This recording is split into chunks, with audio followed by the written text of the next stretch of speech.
Hello, welcome to the Watertone Workshop. I've had a few questions on a couple of forums that I attend. People were talking about surface rust. And seeing as this old thing has been sitting out in the tent while I was building a shop and not getting any attention, staying in a humid area, we've got some surface rust, so I decided I'd make a little bit of a video on it. I'll take the fence off. This is an old 4-inch Rockwell. I don't use it that much, but I haven't used it in over a year, I think. But as you can see, I've got the deadly neglect happening on it. So we're going to clean that up. So what you need, I use nitrile gloves to protect my hands. Latex, you tend to build up allergies to them. And vinyl, I don't like them at all. They don't stretch or flex at all. And these are cheap. You can get them at Napa. I got these ones at KW Surplus for I think $2 a box. They were marked down at half price. A banister brush, naphtha, white gas, Coleman fuel, camp fuel. It's all the same stuff.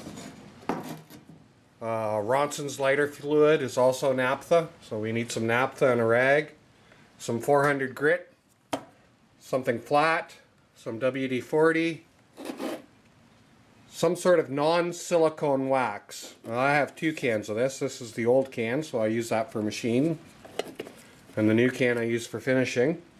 So Johnson's paste wax, Mother's pure carnauba wax, McGuire's, anything non-silicone. You just want to make sure it's non-silicone.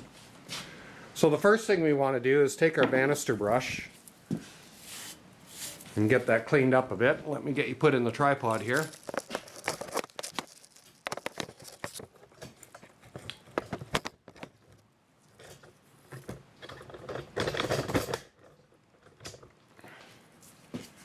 I'll get you zoomed in. Now this is the way I do it. There's lots of different ways to do it, and this isn't the be-all and end-all, but me being so cheap. So we just want to get the loose dust and stuff off that. And I'm just going to concentrate on one small area for time. And this has probably a residual of wax on it somewhere. So I'm going to give it a quick wipe down with some naphtha, just to get it clean. And usually I do the whole machine, but just for the purpose of this video, I'll just concentrate on the small areas. Not recommended to smoke.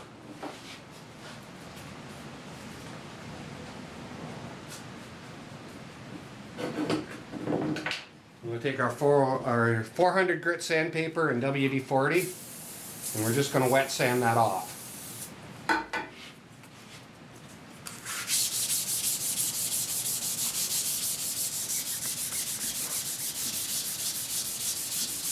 can see a grain in this metal, so it goes this way. And it shouldn't take too long. This is about a year of living outside, basically, in a humid tent. Lived all winter in an uninsulated shed, and it's going to go through this winter too in an uninsulated shop.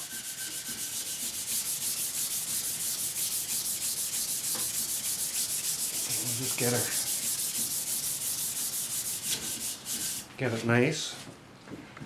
Take our rag with naphtha on it.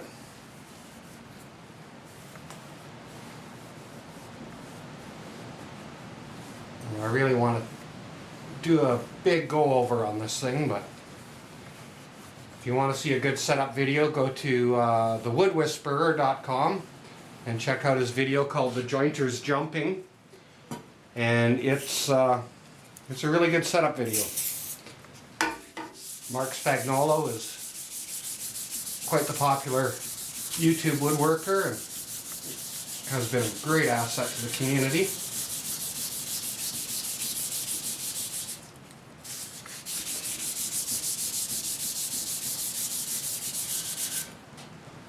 And I think that's good enough.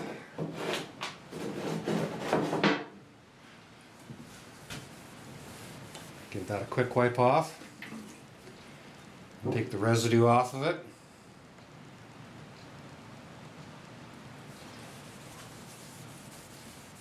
So we're pretty much at raw metal there now.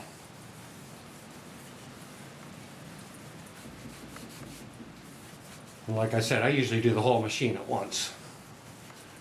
I'm just getting this done quick for this purpose. You don't really need the gloves at this point, so I'll take them off.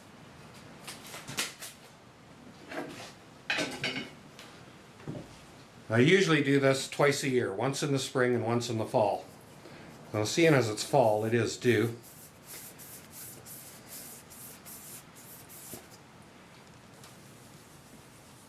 And I'll give it a good coat of wax.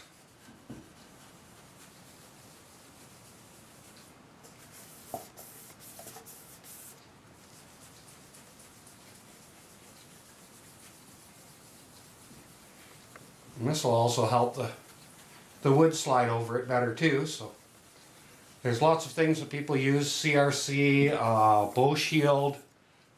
It's all good, but you know, I have wax on hand,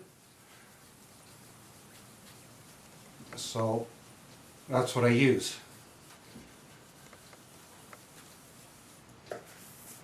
There's something I can do by just keeping one product on hand. It saves having to store a whole bunch of stuff. If it's there anyways, may as well use it.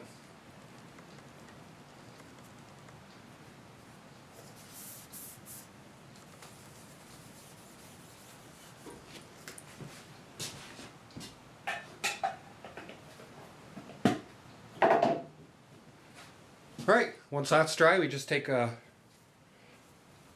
dry rag and buff it out. Probably not dry, but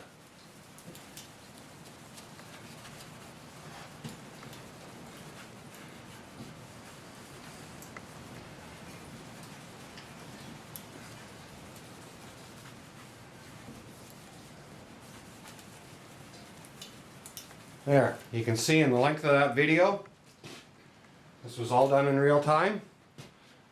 We've got a perfectly adequate surface.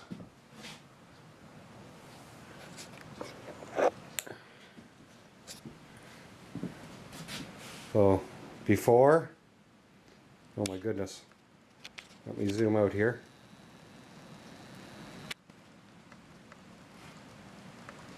And after. Like I said, if you do that twice a year, once in the spring and once in the fall, your tools can live fairly happily. I usually wax the whole machine. If you're not going to run the machine for a while, you can also get some WD-40 in there and clean things out.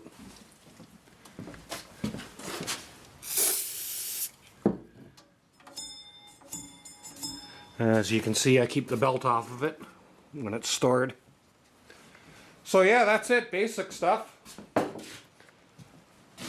And that's how I deal with rust on all my iron. Alright, thanks for dropping by. Hope you find this useful somehow.